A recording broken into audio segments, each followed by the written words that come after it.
Welcome to This Week in Money, the source for market opinions, brought to you by AmericanManganeseInc.com. Here is Phil Mackesy.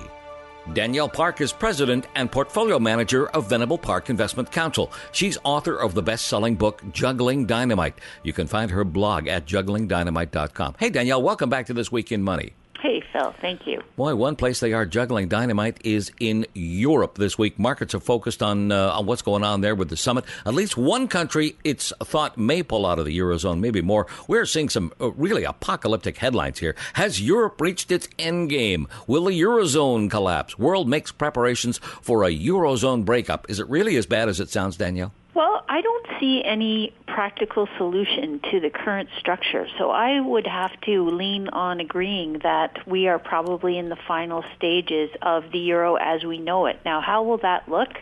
Well, that's really not been decided, I think. But I do believe there'll be a division between the fiscal conservatives like Germany and the rest of the Club Med area. And whether that means Germany leaving or whether Germany is asked to leave or whether it means, some of the more spendthrift countries leaving. It seems to me that would be harder than Germany dividing itself because there are, a handful of countries that are having these huge structural deficits, and that is not something that any one entity can correct. That's going to take time, discipline, and some hardship in those local economies for that problem to fix itself. Saw a story in the Financial News this morning that kind of sent a chill down my spine. Officials working on measures to ease pressure on Spain and Italy, and they're saying they're too big to bail out. Boy, that is a scary thought right there, isn't it? Well, they are too big to bail out. The amount of indebtedness in their banking sector, in their property market, Spain had one of the biggest property bubbles in the world, and it really has only just started to deflate in the last several months. So although it has dropped perhaps 25% in major areas, you could see that doubling from here in terms of the downside. See, back in the good old days of the credit bubble, Phil, all those UK housing shows that we used to watch, were all about the English people taking mortgages on their overvalued housing and taking that equity and buying a vacation property in places like Italy, Spain, and Portugal. And so the tentacles of the credit bubble were wrapping themselves round and round, and it's all interrelated. So once the UK went back into recession, once their property bubble began to deflate in the last couple of years, you saw people then wanting to sell these levered properties they had in places like Spain and Italy, and that starts finally. It's a lag, but it's the same trend of the consumer trying to delever, realizing they're overinvested in real estate, and realizing that gas turns out prices can go down. Go figure. Now, whatever happens, we are looking at big changes for the euro, are we not? Well, yes, and also, the fiscal imbalances in those countries where they have so many people on the public jobs and public sector in terms of the government being the major employer, entitlements being way beyond what can ever be paid. Even at the incredibly low rates which we have in the world today still, when you get that level of indebtedness, just having rates back at 6% and 7% for those debtor countries is unsustainable. So think back, 20, 30 years ago, 6 and 7% was considered extraordinarily good rates, right? Very cheap. I remember, yeah. Yeah, I mean, a long-term mortgage average, on a mortgage is about 8% as a rate. Car loans were always higher than that, 12, that sort of thing. But when you see governments in this much debt, with debt-to-GDP ratios well above 100% and higher and climbing with each fiscal deficit each year, you see that they simply cannot make the interest payments because the interest payments take all of their free cash flow. They have no money left for infrastructure, for support of the overall economy, and for even basic needs for the civilians. And so as a result, they have to make huge cuts to their public sector employees, which is going to be painful when you have that many people on the sort of dole, so to speak. It's nothing that you can fix overnight. It's going to take quite a while, and probably, as you know, history assures us it needs a devalued currency to do it, and that's where the breaking point really comes, because with the mixture of the strong and the weak are not able to devalue their currency. You were talking about a culture of entitlement earlier. Some news out of Europe today. France's new government cutting staff at most ministries by 2.5% over the next couple of years, although the health, education, and interior ministries will be immune, and Greece denying it's broken the rules of its bailout deal by taking on 70,000 public sector staff during the next 2 years. You can sure see a divide here between the two kind of mindsets in Europe, can you not? You can, and I actually liken it to, it's a baby boomer generation mentality mindset of entitlement, which came fueled by the access to credit over the last 30 years. As rates fell and financial securitization was prevalent, you saw that people that shouldn't have had money got money, that everyone got more money than they should have, and everything became affordable. Now we're in the declining phase of that, which means that all those assumptions that people made about what their minimum entitlements are or how many people can work for the government, none of that is going to stand in this new environment. So that's why it's like trying to explain to someone who's used to only sunshine that it can't be sunshine now for a while. It's going to rain for a while.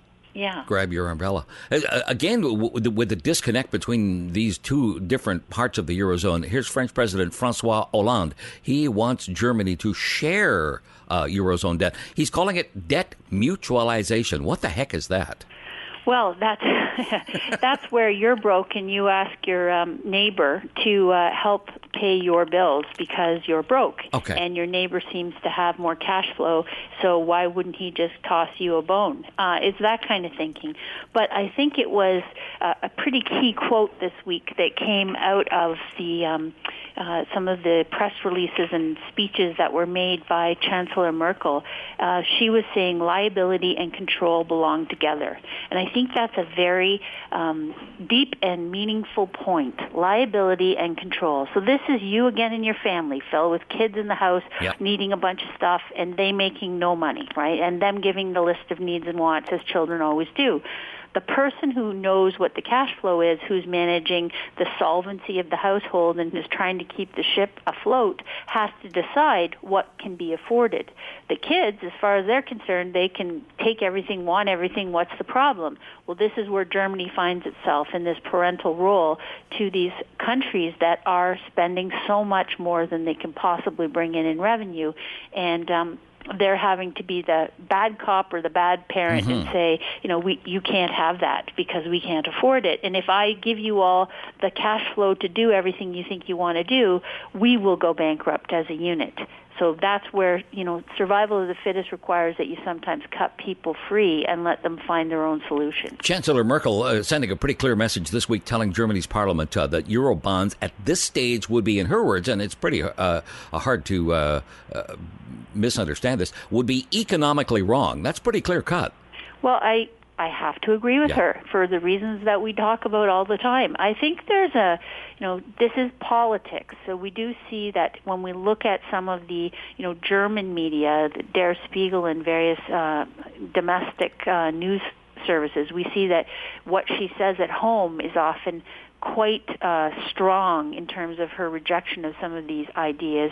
And what she says at these summits, she tries to soften it up a little bit to make people still believe that she's working with them. Wasn't it interesting in the Greek-German football match recently where she was captured, with her hands above her head, hip, hip, hooray, because the Germans were kicking the butt of the Greeks in that particular match. And apparently that brought her huge support back home, Phil, because the people that were feeling that she was, more Euro than she was German were then sort of encouraged that, hey, she is on our team, she does cheer for us, and she is first a German before she's a Eurozone member. And I think that, this is where when lots of cash flow is flowing everywhere and everything can be afforded, it's amazing how generous and easygoing and laid back people are about these things. When cash flow's in a crunch, which is where we are today, when it's, if I give you this bread, I don't have it myself, That's when nationalism comes back as a major focus, and it's no longer about the family, it's about the survival of the individual constituents, and that's the theme that we're seeing in Europe today. And as I say, I really cannot blame them. Danielle Park with us on This Week in Money. Fascinating New York Times op-ed piece this week, Danielle. Germany, the euro winner, hardly the conventional wisdom here that Germany has been the main beneficiary of the euro. Once the eurozone gets going again, Germany's going to be the main beneficiary again. How does that wash? Well, because Germany creates some exceptional products, and they really do, in the manufacturing sector, they have not been involved in the race to the bottom, which so many countries have done. You know, when they started competing with Asia to provide the cheapest possible products, they were basically in this race to the bottom, which meant they had to do things on a mass scale because you're no longer selling quality, you're now selling quantity. And Germany really didn't get sucked into that because they have these, automobiles being one of the obvious things that Germany makes so well that people all over the world want those cars. Mm-hmm. So they weren't trying to make the Kias of the world. They were making, the Mercedes-Benz. And as a result, they're able to sell their product because they are wanted and they are seen as quality. So yes, they have been able to sell a ton of things over the last few years, really since the inception of the euro, to, people in those Club Med countries that really couldn't afford to buy some of those finer things, but because they were getting credit at their local bank and nobody asked any questions or cared whether it could be paid back, and because Germany was prepared to buy the sovereign debt of those countries, it's vendor take-back financing is essentially what it is. It's just like China did with the West, by buying American bonds. They were really recycling their savings back into the banking system mm-hmm. that could then be extended as further credit to consumers. And, that works for a long time until suddenly the consumer is up to debt so much that no amount of cash flow growth will be sufficient to make those payments. And that's where you get to this end game, and that's where we are now. So I think if the euro breaks up, yes, the German currency on its own would be stronger relative to the rest of the euro. It also has a fair amount of bad debts now, Phil, that it will have to write down, mm-hmm. and that may indeed also knock down a German currency because their creditworthiness is not going to be what it may be perceived to be presently. But after that, I think people will go back to buying BMWs. Not as many people will buy them because the credit is just not available. But when people want a fine car, they'll still think of German automobiles. Danielle, we are here in North America kind of sitting on the sidelines watching what's going on and predicting the bad things that are going to happen in Europe. But this has got to affect us here in North America and indeed worldwide as well. Yes, and, the Canadian dollar is off significantly today. We're back into the 95 range this week, Phil. And that is something that we have believed was in the works for the past year because just as everyone was singing the praises of Canada, we were very aware that we had rode the commodities train for the last 12 years and that the demand for commodities that we saw spurred by the credit bubble and by the inflation trade of central banks over the last couple of years couldn't continue in this climate that I'm describing where debt to GDP ratios are already at the roof and there's no ability to extend the line of credit. And as a result, you would see a drop-off in Canada's ability to sell things, mm-hmm. okay? That's typical of a slowdown. Your revenue falls because there's not as many customers, there's not as much demand. The problem is that Canada was extremely exposed to that because our domestic economy is now also heavily encumbered with consumer debt. So we can't buy a lot more of what we're making domestically. We're dependent on others buying it. So when you see things like the Chinese GDP data slowing significantly, when you see a contraction in monetary velocity in China and you see things like their power usage falling precipitously, like they're not taking delivery of imports of copper, Phil, are sitting apparently in storage and bins of various things on docks all over China because they don't have the cash to come and pay for them on pickup. When you see that kind of stuff, you have to be aware that we are going to face the ramifications of that in Canada. And you're seeing that in the Canadian dollar falling, and you're seeing that in our revenue, in our GDP weakening. And so I think, we're all in this together. It is definitely a closed circle, and globalization is not necessarily anyone's friend in this environment. Danielle Park is president and portfolio manager of Venable Park Investment Counsel. She wrote Juggling Dynamite and Insider's Wisdom on Money Management, Markets, and Wealth That Lasts. And you can find her blog at jugglingdynamite.com. Danielle, always great to talk to you. Oh, thanks so much, Phil. Coming up, Bob Hoye on This Week in Money. This Week in Money is archived online at talkdigitalnetwork.com. Bob Hoye is Chief Financial Strategist for Institutional Advisors, and Bob writes Pivotal Events, a weekly overview. You can find out much more at institutionaladvisors.com. Bob, it's good to have you back on This Week in Money. I tell you, after the cold I had this week, it's good to be anywhere. It is good to hear some good news out of the Eurozone today. Markets rallying after Eurozone leaders agreed to allow a bailout. I mean a rescue. A rescue. Yeah, Mrs. Merkel succumbed to political pressures, and they're going to do a fix. And it sure jammed the shorts in here. But, you've had constructive stuff come on during the last week. The intense heat in the growing areas in the U.S. have been driving corn and wheat prices up. And you also, late yesterday, and we're coming out with a study on it later today, is that we'd been looking for a significant test of the low in the gold stocks, and gold and silver and all that sort of stuff, which had the first rally out of the middle of May was brilliant, but it needed to really have that first low tested, and it came down. So looking at the gold stocks, it turned out to be a Fibonacci 0.618 retracement of the big win. All kinds of oversolds on it and pattern stuff that we've got that says the test is solid, it's done, and the way ahead is up. And so this is good stuff. Very constructive for gold and the gold sector. Now they're calling this agreement a breakthrough. Details, of course, are sketchy, much like the much like the EU itself. The leaders say they're going to use bailout funds. This sounds very optimistic, in a flexible and efficient manner in order to stabilize markets. Yeah, well, there are a bunch of promoters, because a few weeks ago, Bernanke was saying they were ready to help out if it was needed.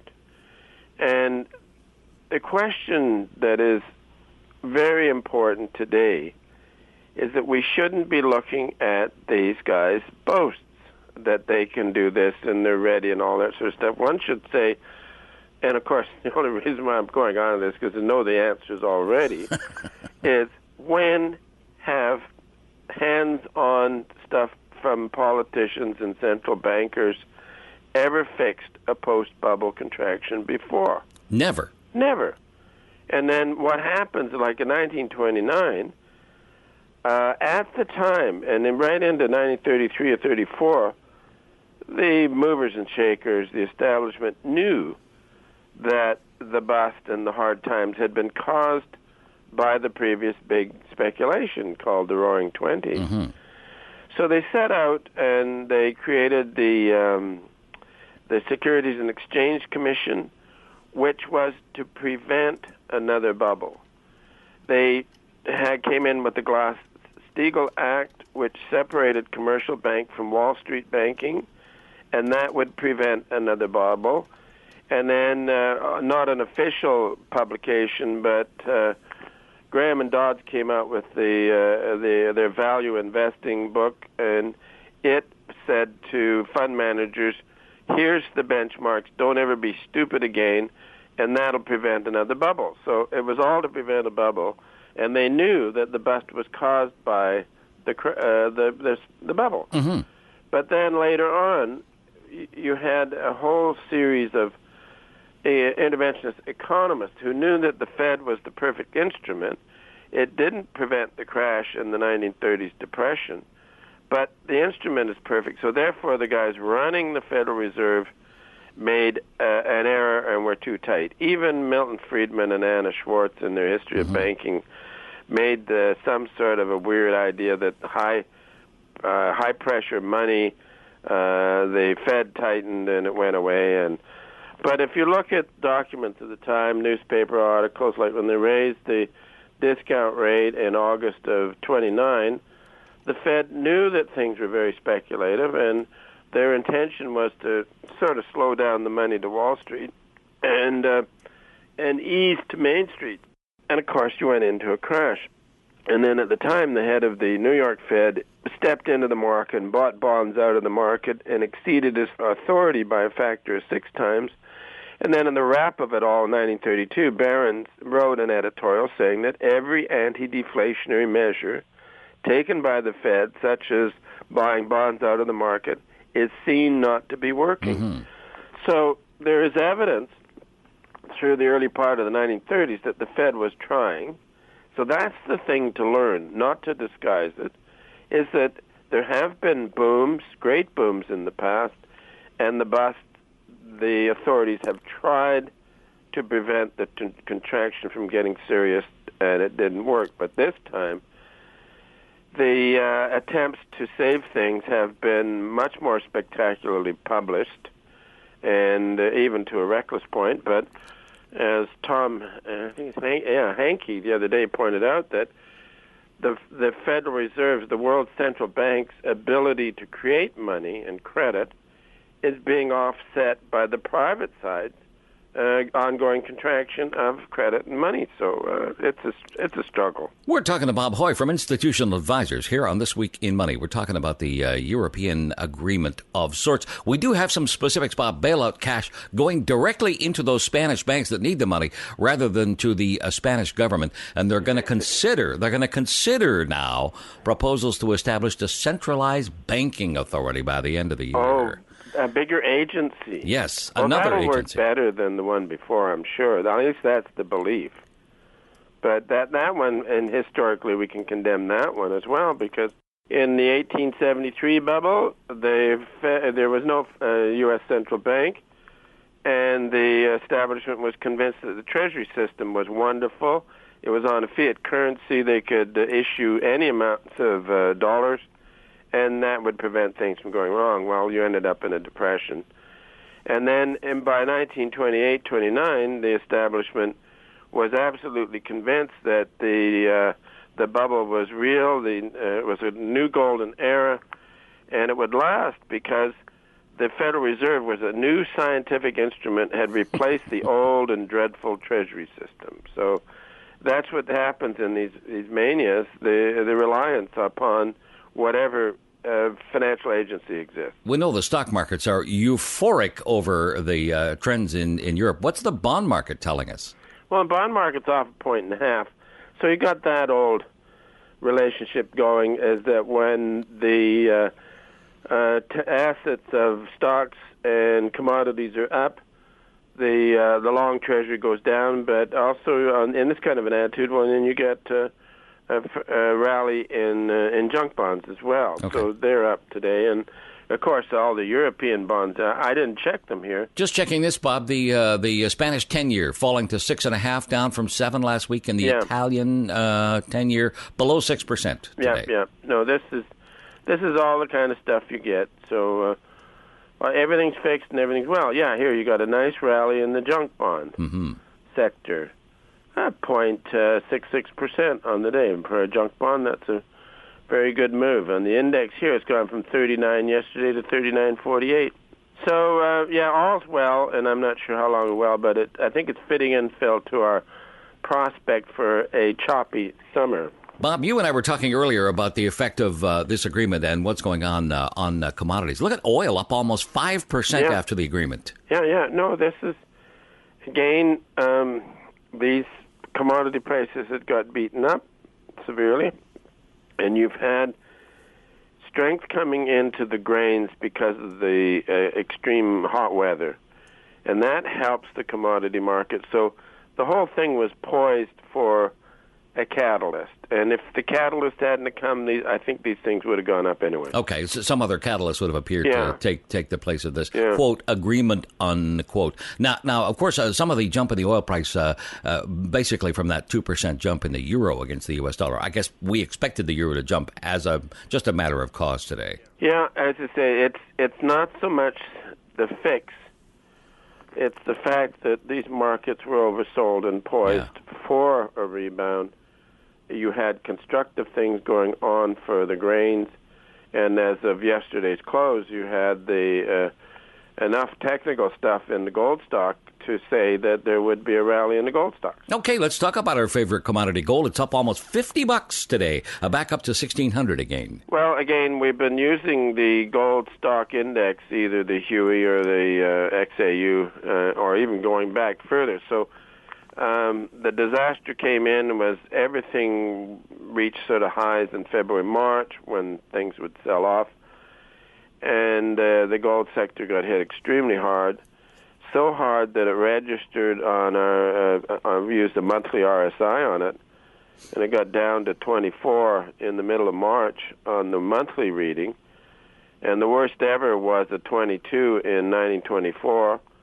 And then there was only 3 other hits as bad. They were in the order of a 25 and a 26 RSI in 1942, 1948, and 2008. So the decline in gold stocks was exceptional, in which case, once the monthly reading was clocked, which was the middle of May, then the rally would start virtually right then, and it did.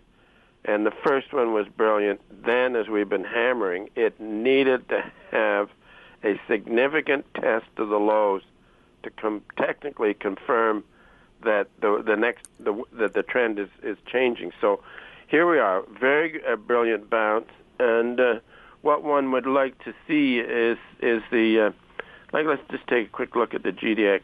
That's the Senior Gold Miners ETF. Oh wow! It went from 42.6 low yesterday to 45 at the opening. Wow. Been drifting back.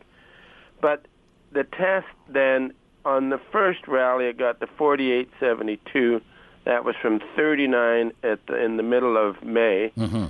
And then down to 42.60, and then now the bounce up. So let's just take a quick look here. Rising through 48 would set the uptrend, and I think there's a very high probability of it rising through the uptrend, in which case, then formally, technically, clinically, whatever you want to call it, sure, we've got the uptrend established, and we're working in a different environment then.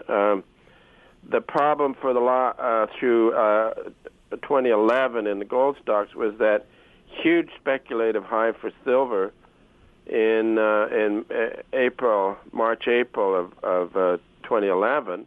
It had to work that off, so then we just considered a trading range until it worked it off, so one would trade the swings on the gold stocks and on the silver stocks. But now it's buy the dips.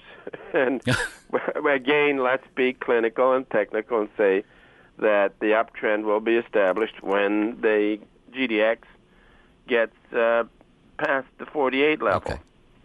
And I think it'll do it. We're talking to Bob Hoye from Institutional Advisors here on This Week in Money. It's always interesting to watch the spin around things like gold prices. Here's two separate viewpoints on the same thing. The negative spin here, the headline says, gold falls as hope fades that a European summit will resolve that region's debt crisis. And now the other side of the coin, the positive spin, gold traders bullish on speculation that Europe's debt crisis will boost demand and drive prices higher. So which way are we going? Well, they had to come up with a story to explain the move. Yes. So one story yesterday, another story today, but the giveaway on it was that yesterday the retracement was a Fibonacci on the gold stocks at a 618. So, and then another oversold things and patterns, and it'll all come out. Got an interesting gold nugget here for you, Bob, if you don't mind the pun.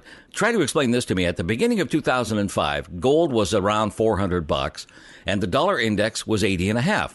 Here today, gold 1,600, and the U.S. dollar index at 81.5, 1 point higher. Well, we've always felt that the dollar price of gold is interesting to those who want to trade gold in U.S. dollars, but for the real price has been going up since 2007. So this gets all complicated in talking about the real price, but it's certainly a sharp eye to point out the fact that gold has gone up so far with not that much change in the U.S. dollar. And I think one way of looking at it, it shows an increasing investment demand for gold. And the investment demand is mainly driven by uncertainty in the financial markets, where the careful and cautious money will go to the most liquid item, and that is items. Is the gold, certainly very liquid, and the other is the U.S. Treasury bill. And that is also what has driven down short rates in the U.S. to unusual lows. More so, it's the buying, it's the liquidity in the U.S. dollar and T-bills that is the attraction. And I think that the central bankers haven't had much to do with driving short rates down. Then long rates, that's another story, because the long bond just became a speculative item. It's just an asset play. The prices would go up when stocks and commodities go down. So I love it. It's fascinating. Bob Hoye is Chief Financial Strategist for Institutional Advisors, and Bob writes Pivotal Events, a weekly overview. You can find out more at institutionaladvisors.com. Bob, always good to talk to you. It's always good, and hopefully next week I'm over the cold and I can talk. This Week in Money is archived online at talkdigitalnetwork.com. Sean Brodrick is editor of Red Hot Global Resources and Crisis Profit Hunter from Weiss Research. Check out Sean's blog at uncommonwisdomdaily.com. Sean, it's always great to have you back on This Week in Money. Well, thanks very much for having me on, Phil. Markets focused on Europe this week, expecting to be disappointed, but they're rallying. Something actually happened. Listen to these numbers. Euro jumping 2%, gold up 3%, silver, copper 4%, oil up 6.5%. We got us a rally, but how long is this going to last? Well, that's everyone's question. I mean, the good news is after multiple EU summits, they finally came up with some action. And they have an agreement that the big bailout fund they have will now actually recapitalize the banks, but not add that debt to the sovereign nations that need the recapitalizing. That was good because Spain didn't have any money, Italy didn't have any money. So it's all pushed off onto broadly European taxpayers, which really means the Germans. Now, how they got the Germans to swallow this when just last week Angela Merkel said, this is never going to happen, is what they did. They agreed to establish a supervisory body that will oversee the European banking system. You can bet your bottom dollar or euro that's going to be run by the Germans. So all this still needs to be ratified by Europe's member nations. So, we'll have to see what happens there. But it is progress, and so you can see why people are now starting to close out their shorts and add longs, because they think this is the next step before the ECB starts printing money. And when the ECB, if and when the ECB prints money, that should send all asset classes pretty much higher. So that's going to be yet another rally. Have we got any idea on a potential timetable for money printing in Europe? No. Here's the thing. I think it's all premature, and I am not buying this rally at this point. In fact, I still have short positions in place. They're underwater right now. But I don't see the point of closing them out because next week could bring more bad news. This was timed particularly to be on a Friday before a summer weekend so that half the trading desks would be gone so they can push the thing higher and also paint the tape higher into the close of the quarter. And so you can see how a number of forces came together on this one, and it could be good for the week, but we'll see if it's good for next month. What happens in July could be anybody's guess. That said, summer markets are usually dull, and they say never short a dull market. So there is that as well.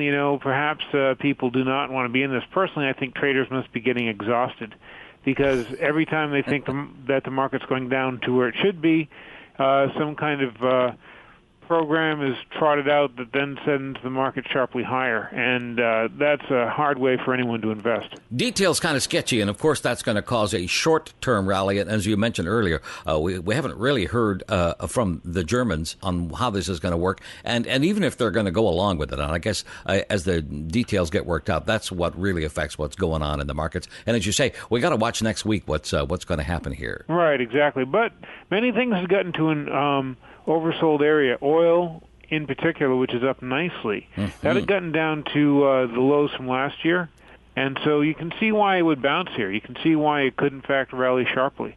So, let's take oil up to 86, 87 bucks and see what happens there, and then, we'll just have to see. Does this thing really have some strength behind it? And the reason that I bring that up is if you go to our blog at uncommonwisdomdaily.com, you'll see a chart I put up of the Citigroup Economic Surprise Index for the U.S., emerging markets, and the developed markets. And looking at this chart, you can see that the news is generally getting worse. That's not an economic climate in which prices usually go higher. Yeah. But what has been marked on this chart is the episodes of quantitative easing we've had.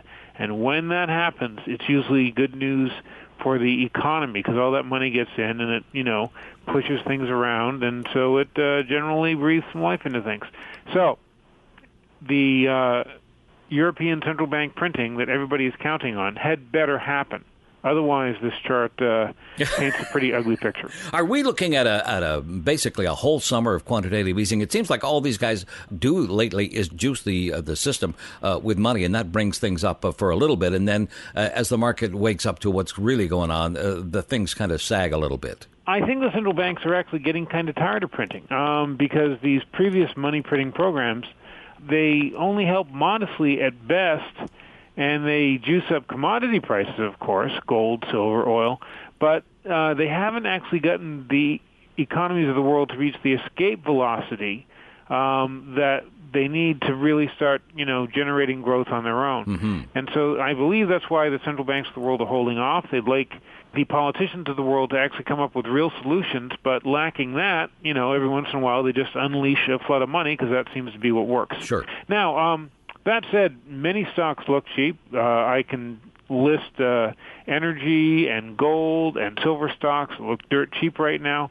So if anyone wants to take a bite at those, now is not necessarily a bad time, though I do have to say the trends in the major indices for all those things are still lower. We're talking to Sean Brodrick from Uncommon Wisdom Daily. Europe grabbing all the headlines this week, but let's not overlook the dragon in the room, Sean. China, their economy on the ropes as well. Your latest post, 5 signs China's economy is headed for the slaughterhouse, starting with slowing growth. I put that out on Thursday, and then one piece of good news into the market higher, and now Friday, everything goes higher. Absolutely terrible timing on this piece. However, the economic news from China is rotten. If you go to Uncommon Wisdom Daily and look for that story you just mentioned, 5 signs China's economy is headed for the slaughterhouse, there is a lot of stuff that's really wrong. They have so much coal in the places that keep coal, they can't unload incoming trains. That's how much. Wow. That's how much coal they have. Their big companies that make iron have so few customers, they've now turned to raising pigs because everybody has to eat and not everybody needs iron. Mm-hmm. They have one indicator after another coming out indicating that the economy is slowing down. And one thing that came out after I put this out is that the Chinese local governments, they have these local areas around China, all went heavily into debt during the previous financial crisis. And now those debts are coming due, which means that their current system is unsustainable because you need some in-go to help pay that out-go. And the in-go is based on a building industry that has really slowed down. So China has some serious problems. The Chinese themselves just came out with a report today saying that their economy is going to bottom in the third quarter.